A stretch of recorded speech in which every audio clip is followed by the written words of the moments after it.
भारत की राजस्व व्यवस्था, इसका सफर बहुत ही कमाल का रहा है। चलिए देखते हैं कि सदियों से ये सिस्टम कैसे बदला है, कैसे इवॉल्व हुआ है। किसान के अनाज से लेकर हमारे आज के डिजिटल पेमेंट्स तक, आखिर भारत ने अपनी तरक्की के लिए पैसा जुटाया कैसे? इसी दिलचस्प कहानी को आज हम समझने वाले हैं। तो सबसे पहले ये समझ लेते हैं कि आखिर ये राजस्व व्यवस्था, ये रेवेन्यू सिस्टम होता क्या है। सीधे शब्दों में कहें तो ये वो पूरा सिस्टम है जिससे सरकार पैसा इकट्ठा करती है, टैक्स के जरिए, ड्यूटीज के जरिए, ताकि देश के खर्च चल सकें। मतलब ये किसी भी देश की आर्थिक रीढ़ की हड्डी है। तो शुरुआत करते हैं बिल्कुल शुरू से, प्राचीन भारत से। यहीं पर रेवेन्यू के पहले सिस्टम की नींव रखी गई थी। उस जमाने में रेवेन्यू का सबसे बड़ा जरिया क्या था? जमीन। जी हाँ, लैंड टैक्स, जिसे भूमि कर कहते थे। ये टैक्स अनाज या फिर पैसे, दोनों रूपों में दिया जा सकता था। और कमाल की बात यह है कि मनुस्मृति और अर्थशास्त्र जैसे ग्रंथों में इसका पूरा जिक्र मिलता है। और ये पैसा जाता कहाँ था? पब्लिक वेलफेयर में, यानी लोगों की भलाई के कामों में। बाद में गुप्त काल में जानवरों पर, पानी पर और व्यापार पर भी टैक्स लगने लगे। प्राचीन भारत के बाद अब आते हैं मुगल दौर में। यहाँ रेवेन्यू सिस्टम को ऑर्गेनाइज करने में एक बहुत बड़ा कदम उठाया गया। खास तौर पर बादशाह अकबर के दौर में उनके मंत्री टोडरमल ने एक सिस्टम लागू किया जिसका नाम था जब्त प्रणाली। ये एक बहुत ही डिटेल्ड सिस्टम था जिसमें जमीन को पहले नापा जाता था, फिर फसल का अंदाजा लगाया जाता था और उसके आधार पर टैक्स तय होता था।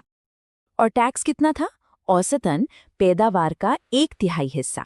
इस सिस्टम की सबसे बड़ी खूबी थी इसकी प्रिडिक्टेबिलिटी।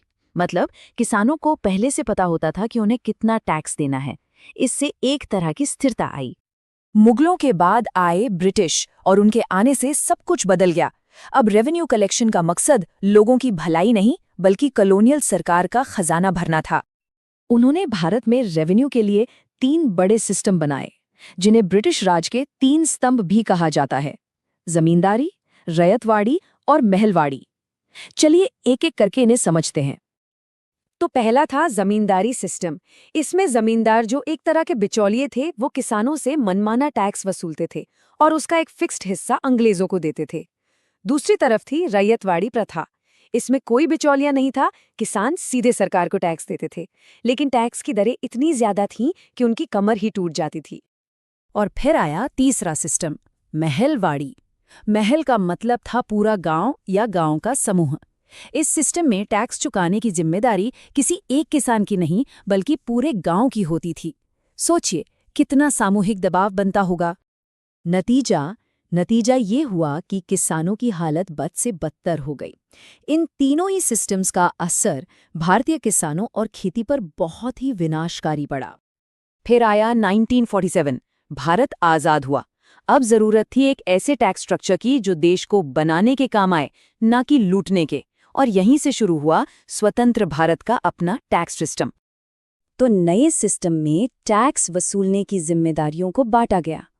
कुछ टैक्स केंद्र सरकार के हिस्से आए, जो पूरे देश के लेवल पर लागू होते हैं, और कुछ टैक्स राज्य सरकारों के हिस्से आए, जो स्थानीय मामलों से जुड़े होते हैं। अगर सेंट्रल गवर्नमेंट के बड़े टैक्सेस की बात करें तो इसमें आता है इनकम टैक्स, कॉर्पोरेट टैक्स जो कंपनियों पर लगता है, कस्टम ड्यूटी, एक्साइज ड्यूटी, और हाँ, सबसे बड़ा बदलाव जीएसटी यानी वस्तु एवं सेवा कर।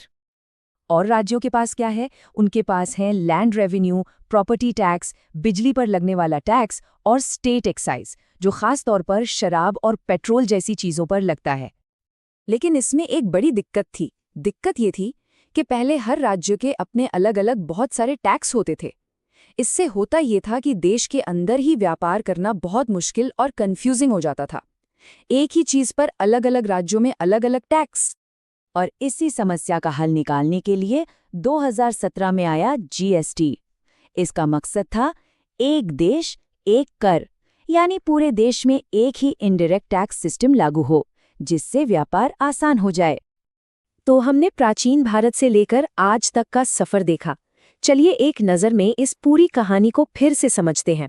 कल, आज और कल। देखिए सफर कहाँ से शुरू हुआ।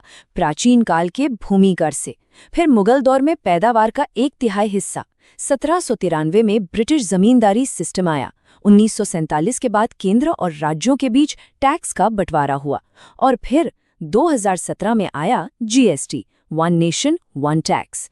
कितना लंबा और दिलचस्प सफर है ना?